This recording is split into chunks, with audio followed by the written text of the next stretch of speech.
tremendous looking trophy. Welcome to Platinum Explosion, number one PlayStation podcast in the Oceanias. My name's Tim Blunt. Joining me as always, Ashley Hobley. Hey John, excited to be here for this episode. Big week of stuff. Yep, sure is. Not today, but later. Not today, but later. Your statement is correct, but not exciting for that. Doesn't really help us now. Keep listening, but this isn't the most exciting thing you'll be listening and watching and playing this or week, is it? That's for sure. No. One thing, I caught you off guard because I just said it right before I started doing the intro, but this is episode 190, everyone. So Yeah. 10 episodes away from episode 200 of old Platinum Explosion, the old Australian PlayStation podcast, number one in Oceania, turning 200 episodes old. And that'll be in like February? Probably, no, maybe March. Oh, no, Maybe- yeah, probably February.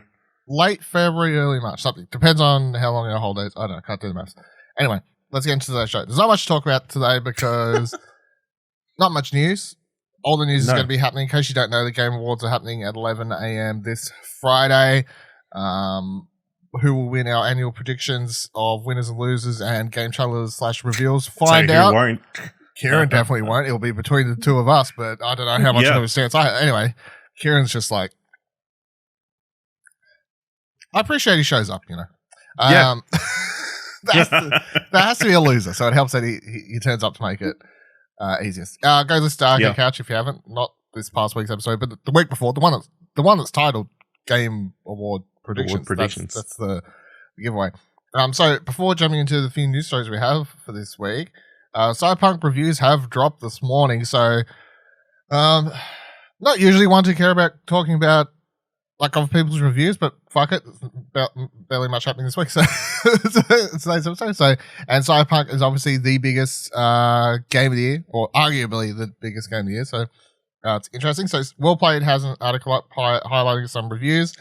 It has got everything from 10s, 9s, 8s, all the way down to GameSpot. Unscored. It's got unscored. GameSpot gave it a 7, and then it's got a fair few unscored. So I'll just read a couple highlights. So let's go. Press Start one they've got here. Press Start wrote, "It's quite the achievement for Cyberpunk 2077 to look and sound as good as it does when one considers its size and how feature complete it is. CD Projekt Red are world-building luminaries, a fact that was established through their work on The Witcher and reaffirmed with Night City." Now, let's just go on the opposite end of the scale on GameSpot. GameSpot says, "But then it's hard to get into Cyberpunk 2077's world in general. So much of it is superficial set dressing, and there's so much happening all around you. Ads going off at all times, gunfights breaking out in the streets, texts coming in about cars you'll never buy, that a lot of the game feels superfluous. The side quests and the characters they showcase are the shiny beacon through the neon-soaked bleakness of Night City, and they give you room to explore the best the core RPG mechanics have to offer. These are what carried me through an otherwise disappointing experience." And then I know I've seen Washington Post gave it a pretty average review as well. But the one thing that stood out to me from that one was that they mainlined the story. So for people wondering, they mainlined the main quest 15 hours is how long it took them to just mainline the story. It definitely seems like the meat of the game is in the side quest, but the same is actually said for The Witcher. Most games. Well, I mean, most games, but like The Witcher was, took me over 100 hours to beat it for the first time, but I was doing every side quest as I went. And then when I did my hard mode playthrough or whatever, and I just beelined it, and it took me like 15, 20 hours or whatever, so adds up. Have you read through any reviews? What's your reaction to what you're seeing? Excited still? Or? No, I haven't read through any reviews. I've just kind of I woke up this morning and opened Twitter and it was going crazy, as you would expect. Obviously, if you don't like somebody's review for a game that you haven't played, maybe don't hurl abuse at them. I don't know. Maybe don't is a good really necessary. Maybe don't. Full stop. Yeah. But no, it's obviously interesting to see the spectrum, and I think it's interesting, obviously, we're seeing some issues with reviews and that kind of stuff. Obviously, people have only had them for a very short amount of time. They've only played it on PC. There's only PC codes available anywhere. So nobody has played it on console as far as we're aware. No one has, no. Yeah, apparently it's super buggy. And also with a lot of the reviews, they're requiring reviewers to use footage provided by CG Projekt Red rather than get footage that the teams are captured, which is a bit icky and stuff. So I saw Keza McDonald tweet that they being the Guardian, it's where she writes for, that they refused to sign the NDA and that they won't have a review up until they get their actual own copy. So it sounds like they refuse to go by you can't show any of your own captured gameplay, blah, blah, blah, blah. Because, apparently everyone's saying super fucking buggy, but also we can't show you that. But we can tell you it's buggy, but the NDA said that we can't show you it. And everyone, no console codes went out, full stop. Everyone who reviewed it had to play it on PC. So, I mean, if the PCs, you would think the PC was going to be the tier A superior one. Like, if there was a less buggy version, it was going to be this. So, it's hard not to worry how PS5, Xbox Series X, or even PS4, those base models are going to hold up if the PC's still kind of struggling with the bugginess of it. Yeah. So I haven't read any reviews. I've just skimmed basically a fuck ton of Twitter this morning when I woke up because, it was happening and I just kept scrolling. Yeah, it's hard not to. it's like seeing a train wreck and you just keep going. My general take, Jeff Grubb did a Twitter thread with his review. I should read his actual review because he's a good writer, but didn't have time. But I just skimmed his Twitter thread, and his sum up of Cyberpunk was basically he said it's just another open world game is what it sounded like he was saying, which is I feel like going to be disappointing to a lot of people who were expecting, I guess, if Cyberpunk's not the groundbreaking push forward for the genre that everyone was expecting. Because a lot of the reviews I've seen seem to be just saying like very pretty, cool characters, but also it's just your typical open world game. It's not that like genre defining moment, I guess. Yeah. Here's my favorite quote from this open critic. Cyberpunk 2077 is dad rock, not new wave. Is that because it's from Keanu Reeves? It's from Carol Petit from Polygon. I don't know. Yeah, maybe it's just not. It's just more of the same. Like really good or enjoyable, but it's not like nothing any new. And one thing, another thing I'll say that is slightly disappointing, given all the drama with the game. Towards its, trans representation, all these sorts of things. The majority of people who have reviewed it are cis white dudes for the most part that I've seen. So there's been little to no actual discourse for people who want to know. I found one person who kind of tackled that and said it's not great. So I'm waiting to see more on that. But I mean, I understand a lot of these sites. It's currently the way it is, unfortunately, that it's mostly cis white men who are the lead reviewers for a lot of these big sites or who want to play the game, I guess. But I'm also glad that they're probably not the ones discussing. Yeah. I mean, these matters to a certain degree. If IGN wanted to, they could have offered code to a trusted freelance. You know what I mean? Like, of course, it's not going to happen because they want to keep it in-house. And they gave it to Tom Marks, who's going to give it the IGN review, which, as I've discussed before, is fine. Like, IGN reviews games the way gamers want game reviews, which is it good, bad, here's smashy, good things, explosions. Yeah. But, I mean, there's always people anyway, whatever. We'll get more of that for people who are looking for it, that discourse. It was just that discourse is going to come out after people have already spent their money on it. Yeah, so it's just disappointing there wasn't at least a couple amongst the mixed of the launch day stuff, because I was looking. I should have wrote down or bookmarked it, but I forgot to. But I did find one person who was discussing the discourse. Anyway, so that Cyberpunk comes out on Friday. Launches apparently at 11 a.m. Friday when the Game Awards are on. So pick your poison. Personally, as someone who's still very middled, there's no way in hell I'd miss watching the Game Awards. The Game Awards is only on once a year. It's a hype event. It's exciting. I very much enjoy it. I don't think there's actually any video game that's come out this year that I would be like, oh, fuck, I gotta play that now over watching the Game Awards. That's just me, though. Like, I don't actually... Yeah. Is there anything that... Like, how do you feel about the Game Awards? Do you get excited for it, or is it just... Yeah, I get excited. I mean, it's an event. It's an event. I mean, it's literally the event we have. You need to be on Twitter seeing everybody react crazy and then disappointed. Yeah. And make memes about the Hydra bot. Yeah, exactly. It's going to be great. It's a great time. And for all the good and the bad, you know? You can always just turn off Twitter if you don't want to be spoiled about your video game. Yeah. It's fine. It's fine. Well, you can't, but... Yes.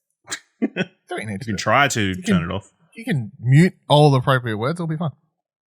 All right. So, yeah, all that's happening Friday. Let's talk about a couple of news stories this past week, though. So, firstly, God of War Kratos skin available now in Fortnite. So, this was rumored, and then it happened. And Kratos is officially available as part of Fortnite Chapter 2 Season 5. I did not know they did chapters and seasons within the chapters until quite recently, so there you go. Epic released a short trailer showcasing the God of War Battle Royale skin. He is... So you can get character skin, you can get a shield, which is his glider thing or whatever, I think. And then you get the axe, obviously, as your pickaxe. And then you can get whatever his name is, the head. What is it? Mimi backpack bling. There you go. Mimi. I forgot the headless. The head dude. No, the bodless dude. I was like, the headless dude? The bodless dude. Fortnite players matchmaking on PlayStation 5 will also unlock the armored Kratos style bonus skin after purchasing the Kratos outfit. So you can get the Kratos skin on all versions of the game, including like if you want to play Kratos on your Xbox or your Switch, whatever, you can. But if you're playing on PS5, you can get a golden armor Kratos. So this is very cool. This is the second of big skins that have been added recently. So firstly was they had Mando. Before that, they had the Galactus event or whatever, and a fucking million Marvel characters. Now this, do you think that we're going to see more characters just being announced / added during the Game Awards? And if there's any more PlayStation ones coming, which ones do you think are likely, or which ones would get you excited to play? I think I saw a comment recently that pretty much sums up how I feel about this. It's that Fortnite skins are the new Funko Pops. And we're probably going to see everything. You know, everything is going to become a Fortnite skin, I think. So, I mean, it's already at that stage. So, like, you and me play Double Night a couple nights ago. Yes. And I never actually played Fortnite apart from, like, jumping into a bot game or, like, trying to do a fucking event. I never played, like, a proper game. And it'd been a while, and the game is literally, like, somewhere between Super Smash Bros. And, a Pop Funko game. Like, I'm just like, oh, Wolverine's shooting at me. Like, what? Like, Captain America's running around, Mandalorian's running around with Captain America's shield. It's nonsense. Like, in a good way, but it's utter nonsense. It's so many licensed characters in the game. It's ridiculous. Which ones do you think would get announced, or which one would you like to see? I mean, the only necessity is that they have to be like human sized. So I guess like Nathan Drake. I mean, the Uncharted movie is coming out soon. That would be a good tie-in.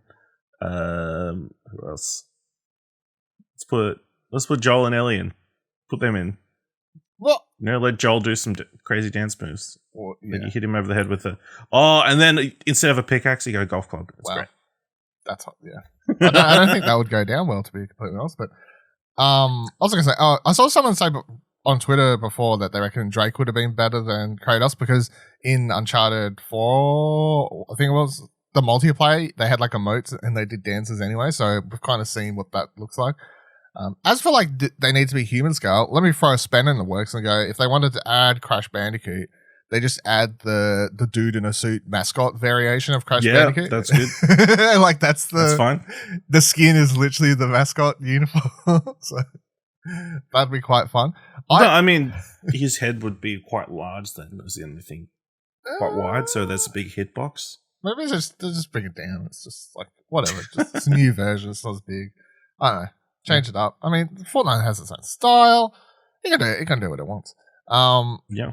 I don't know. It's just nonsense, really, this game at the moment. And if they do come out and they announce, like, oh, Drake's in it now, Master Chief's in it, fucking, who would Nintendo add as a, like, Mario. Can you add Mario? Like, that's too weird. Could you make it like Bayonetta? Sure. Yeah? Nah. Yeah. That'd be weird. Why am I saying that'd be weird? It's weird enough. I don't know. I don't like they could add Mario. Metroid. Samus? Yeah. Yeah. Yeah, sure. But if everyone announces something, the game is literally just the equivalent of if Jeff Keighley got to announce all these people adding characters to Fortnite, it's just him redoing that moment from a couple of years ago where he had one from every company walk out on stage together or whatever. Remember that? Yeah.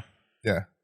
Jeff would just do that, but this time it's in Fortnite, guys. So yeah. can see happening. What if it is? They announce the heads of each studio inside Fortnite. As part of the Game Awards. I don't think I'd want to. That'd be confusing. Oh, Bowser's in the game. Not that Bowser.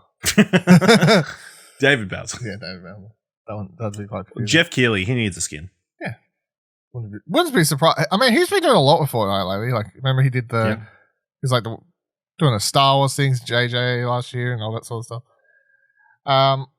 Anyway, we'll find out soon, hopefully. I don't know. Are you going to buy, No. Would you buy any character for like the $15? No? Not for $15. It's a hard sell. It's a hard sell for the skins. You see people on Twitter who are buying all of them? Oh, man, crazy. Yeah. Crazy. So, yeah, I brought the Mando. At least with the Funko Pops, you can resell them. Yeah, that's true. So I got Mando, but that was like $15. That's part of the battle pass. So I'm like, at the time, I could justify and go, well, if they keep adding characters and doing events, if I play it for a little bit this season, then like it's, you get more than just a skin out of the $15. So we'll see. All right, so DualShockers writes, designer of Astro's Playroom says he would consider a sequel or expansion. This is the news movie. Yes, please. Astro's Playroom has been widely praised, and I would believe that plenty of us PS5 owners would love to see some more content for it. Astro's Playroom comes packed with the PS5, blah, blah, blah, blah. In an interview, Japan studio boss Nicolas Doucet said that he has not decided on what the development team will create next, whether it is a new game or something related to Astro's Playroom. When asked if he would consider a sequel or DLC, he stated, quote, at this moment in this time, there's no plan for an extension of Astro's Playroom, but I think it's going to come down to the popularity of the game. So far, we've heard from a lot of media, and it's been very positive, and we're really, really happy. But a lot of it is going to come down to the consumer experience. He continued and said that he would like to wait and hear from casual players and players who happen to be new to gaming. Quote, I think we need to hear from them too, and that's something that's going to happen post-launch once the consoles are in the hands of consumers. But if the character has popularity and if it proves that people are having a lot of fun, an extension or a sequel could be an avenue to follow. But at the same time, in Team Asobi, we're always trying to come up with ideas from technology. So there are a few things we want to try and do around the controller. I find it kind of... I feel like everyone... I don't know. Like the way he's talking about, people are reacting great to this character now, whatever. Was there not already like a decent amount of love for Astro prior to this? From like Astro Rescue Mission plus the previous pack-in experience things, maybe not the amount he's been getting after this, but was Astro not slowly just becoming a sort of mascot anyway, or was that just inside my my Twitter bubble? No, I think it might be in our Twitter bubble, but we'll see. I think it's a slow burn to becoming the face of PlayStation. Yeah. I'd be kind of disappointed if they took like everything that they've been working on with these games, like technology wise, all the stuff they've been doing, and they just tried to make a brand new mascot or like a brand new character when Astro's the one that people have been slowly falling in love with. It'd be quite silly. I don't know. Well, I don't know. If they have an idea for something that they couldn't do with Astro, then. But I mean, the thing with Astro is you can literally just do whatever. Like, there's no world. But maybe they play completely different. Maybe, I guess. Maybe they've got mechanic reasons why. But that's why Astro gets into all these suits in the game. He gets in the suit so he can have all these different mechanics. You know, they're like, "Oh, we want to add a spring mechanic." Gets in a suit. "Oh, we want this monkey climbing mechanic." There's a suit in the game. But listen, I want the spring mechanic and the monkey thing at the same time. You're right. They need a they need a brand new character. They need a brand new game. For some reason in the comments there's a lot of people calling out for a new Ape Escape, which I know there's like a vocal minority who are diehard Ape Escape fans and want a new Ape Escape game. And I've always been kind of like, don't really care for that. But honestly, after having the DualSense now and going, the DualSense would make me want a new Ape Escape, because Ape Escape to me was like, it was a fun, charming game. You know what Ape Escape is, right? Yeah. You never played it though, did you? No. Okay, yeah. So, I mean, Ape Escape is just simply, there's a bunch of apes escaped, you go to fucking alien planets, you solve puzzles to capture them within your net, you get different gadgets to help capture the apes, and there's like a mega evil monkey or whatever. There was like 3, I think, or something like that. Anyway, but the first one is always in my mind as the game that showcased the first DualShock controller, because it was when they added the twin analogs, you know? Like, so I used to have a demo disc when we had our PS1 when I was younger, and I used to try and boot up the demo for Ape Escape, and because I didn't have the analog sticks, I had the classic PS1 controller without the analogs. I couldn't play it. So when we finally got the analog sticks, Ape Escape's always been like that game of, that was the showcase of what you could do with the 2 analog sticks. For people who can't click onto why you need the analog sticks, in Ape Escape you would move the character with the left stick, and you would use the right stick to slam your net down in any assortment of directions. At the time, of course, that was sort of ground shattering when you only used to a D-pad on the controller and the face buttons. But after the DualSense, I'm like, yeah, hell yeah, do a full Ape Escape, take full advantage of all the controller features. So that's if they were to do an Ape Escape, if you'd asked me this 2 months ago, I would have been like, no, I don't want one. Now, Japan Studios working on a new Ape Escape. I'm down for this. VG24. No. You know what I think when you say Ape Escape? I think Super Monkey Ball. That would be fun. Super Monkey, but like the rolling. Yeah. With the controller. With the controller. What do you want? The full Astros using the fucking touchpad? I think you could like do 3 different ways. Obviously, there's some sort of motion control to gyro. Yeah. Gyro. But then you can use the analog sticks, and then you can use a touchpad. Like multiple layers at the same time. Drive people insane. It would drive people. I know. It's hard for me to wrap, because Astro showed that the controller is capable of more precise movements than before, but I still just have so many, like my brain's ingrained to go, all of that sounds terrible. Like gyro controls, all that, any of that sort of stuff. So I don't know. It'll be interesting to see if more people, because people enjoy the gimmick of the DualSense, if more people start like developing for the gimmicks of the controller compared to previous, like with the PS4, people got over the touchpad very fast. It was like, all right, cool, you did something in Infamous with it and something else, and then everyone just stopped using it. Like it didn't even last outside the first year, I don't think. But VG247 writes, Days Gone director leaves PlayStation's Bend studio. While the project's writer, departed last year, the director of 2019's Days Gone, Jeff Ross, is leaving Sony Bend Studio. In a post on Twitter, the game director said that this week was his last as developer and in PlayStation's first-party stable. He didn't say if he had another job in the pipeline, but did say that he plans to move to Chicago once the coronavirus pandemic has died down. Quote, I'm incredibly proud of all the games I got to make, but also looking forward to new challenges ahead. Meanwhile, Days Gone writer and director John Garvin said on Twitter that he has also left Bend Studios. Taking to Twitter, developer said that he hasn't been at the developer for over a year and instead has been focusing on personal projects. Disappointing news to me as someone who was holding out hope for a Days Gone sequel. Now, of course, they still could make one. Yeah. However, it is when you have Jeff Ross, the writer, or the key writer on the game, and then one of the co-writers and director and John Garvin leave, you kind of left scratching your head a little bit about what the future of Days Gone could be. Because for people who didn't play it, or people who just read all the reviews at the time and said it was terrible and whatever else, the one thing that I always had in my head to say it could get a sequel was that amongst all of the terrible reviews, it sold really well. And at the end of the day, what matters most towards a sequel is, did it sell well? And it did. It sold quite well, like globally, weirdly.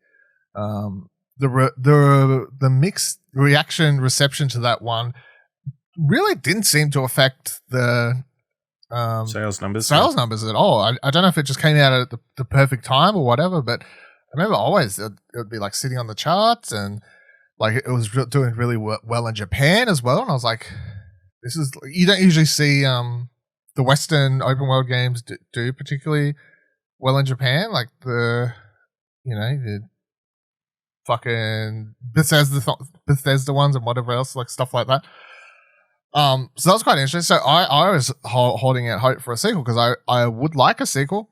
And I'm going to go slightly spoilers on Days Gone. I think I've gone spoilers on this before, but so if they did a sequel, I was holding out hope that it would be some Siphon Filter cross Days Gone crossover, because and I think I talked about this story before, but in Days Gone, it is confirmed through like a mission at one stage, and then towards the end of the game, and there's like a secret ending, blah blah blah blah blah, that it's taking place in the same universe as the PlayStation Classic franchise Siphon Filter, one of my favorite PS1 franchises. Been long dormant, right? Long dormant. I think the last one was like one of the PSP ones, something like that.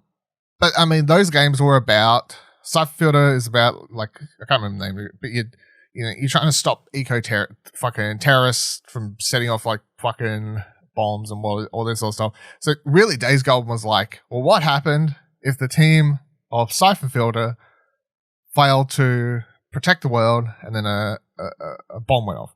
And all the hazmat wearing dudes that you see in Days Gone, who you have to talk to different points throughout the game, they're the same hazmat wearing suits company people that you see in Siphon Filter. Like it all ties together. So, and they left it open for a sequel.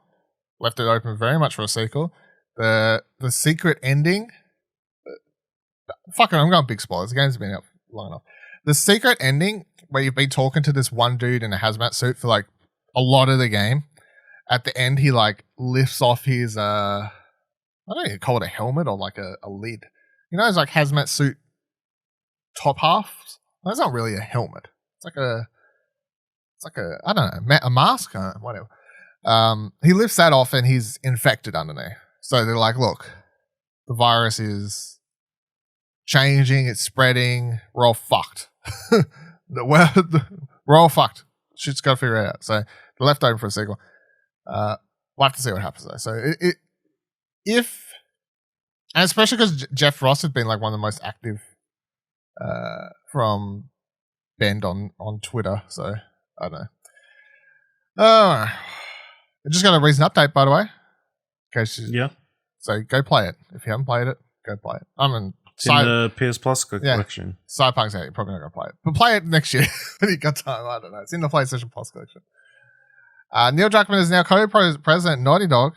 Gamasutra writes, Naughty Dog did some top-level role shuffling today at the Santa Monica-based studio. Neil Druckmann, studio vice president and creative director of The Last of Us Part 2, is now co-president at the company.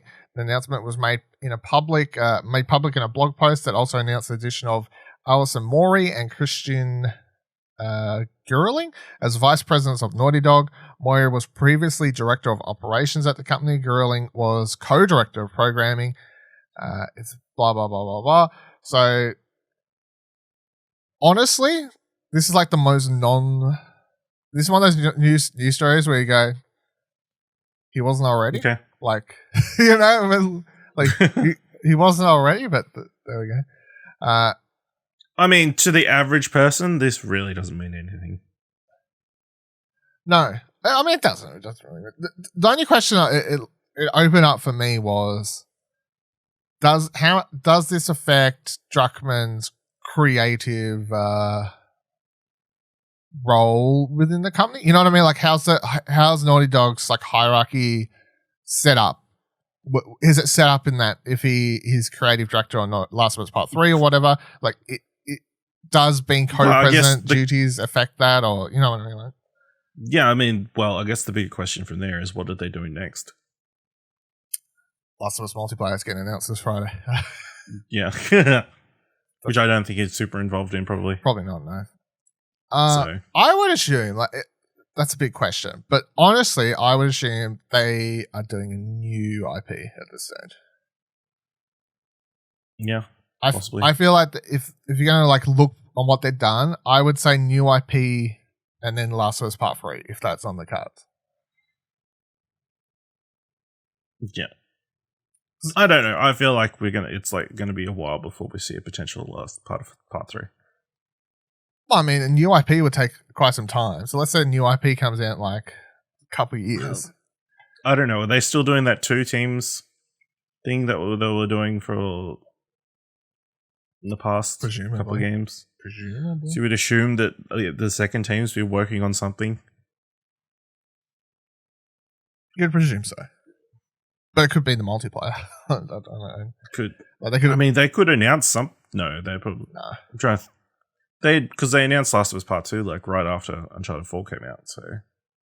Yeah. But that's because it's Last of Us Part 2. Yeah. You couldn't release that teaser trailer for.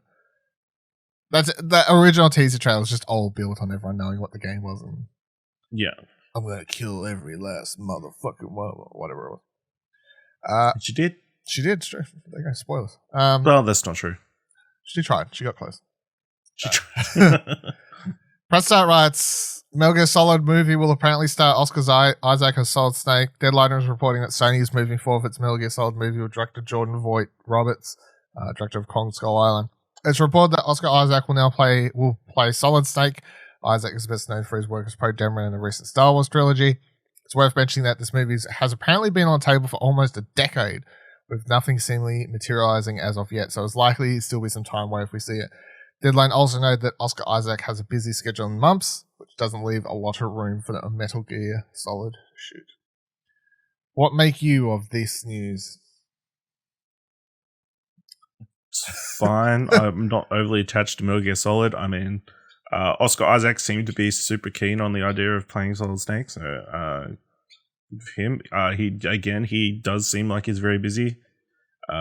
He's set to star and produce in a adaptation of Ex Machina, the Brian K. Vaughan, Tony Harris series. He's also set to star in London, a science fiction film by Ben Stiller. He was in talks to play Moon Knight for Disney Plus and Marvel Studios, so this as well. How many big roles can one guy have? You know? Yeah. And potentially Dune sequels, right? I mean... Yeah, that's true. She's in Dune. So, I haven't read the books. I don't know if his character survives, but you know, maybe if enough money comes along, he comes back and plays Poe Dameron or something. Yeah, I mean, right? I can only hope. But good for Oscar Isaac. He deserves all the work. Yeah, I personally don't give two shits for this movie at all. I would love to see a Metal Gear Solid. Like, it would be great if there was I would love the idea of a Metal Gear Solid movie being good. Let me put it that way. But I have so many problems with this. Like, and even just starting at the idea of doing a Metal Gear Solid movie. Metal Gear Solid is the most video game shit. Like, it is bonkers. It's absolute nonsense. Like, it's Hideo Kojima. Oh, take your controller out of the left one, put it into the right one to fight a boss. Like, how does those memories that people have with the franchise translate well to a movie? You know, where you're just sitting there taking it in. You know what I mean? Like, it's just like The Last of Us translates better to a film TV medium than Metal Gear Solid does, because Last of Us is more like a typical movie. You know, Metal Gear Solid does not. And then also there's some unsorted issues with John Voight Roberts, where he's been accused of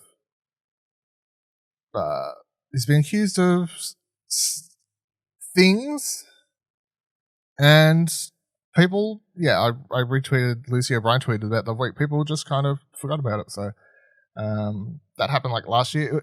That was when remember when TJ Miller got called out, and then they fired him. From the fuck's that show called? Silicon Valley. Silicon Valley. Remember when TJ Miller got called out and they fired him from Silicon Valley?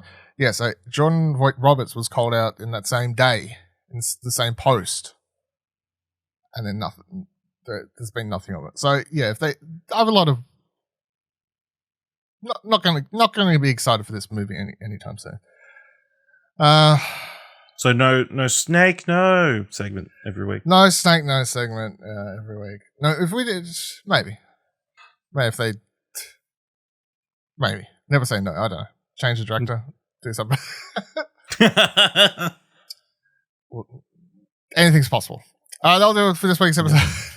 Platinum Explosion.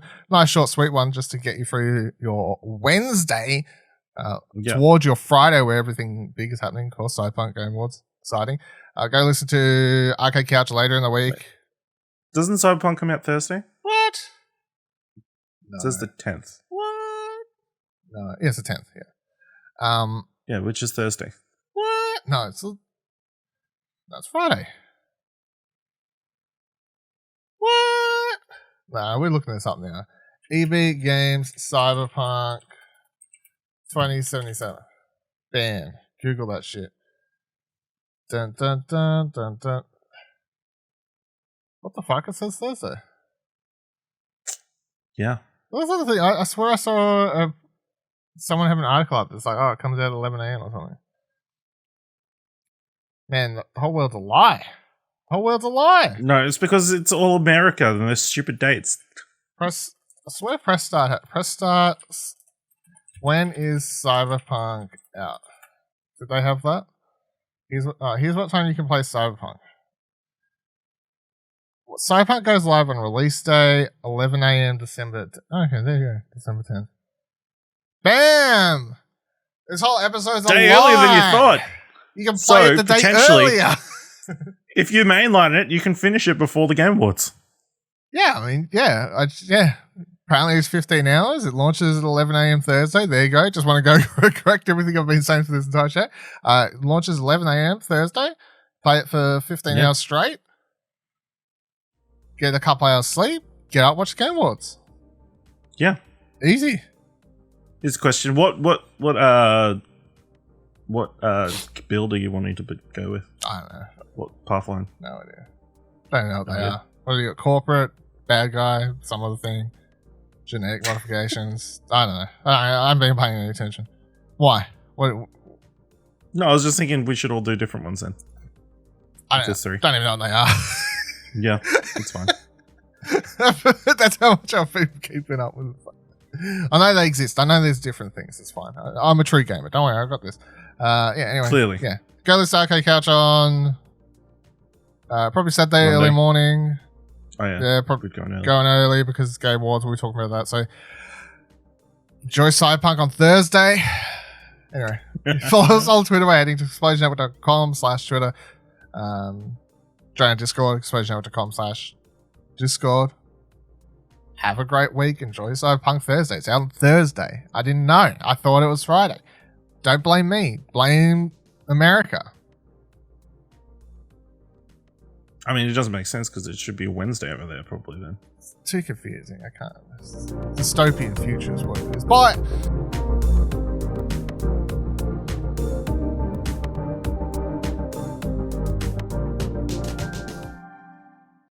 Hey, don't forget you can subscribe to the show wherever you're currently listening, and you can drop a review if you can. Find more great shows like this and more content over at explosionnetwork.com, and please consider supporting us for as little as $1 over on our Ko-fi page by heading to explosionnetwork.com/support. Thanks for listening.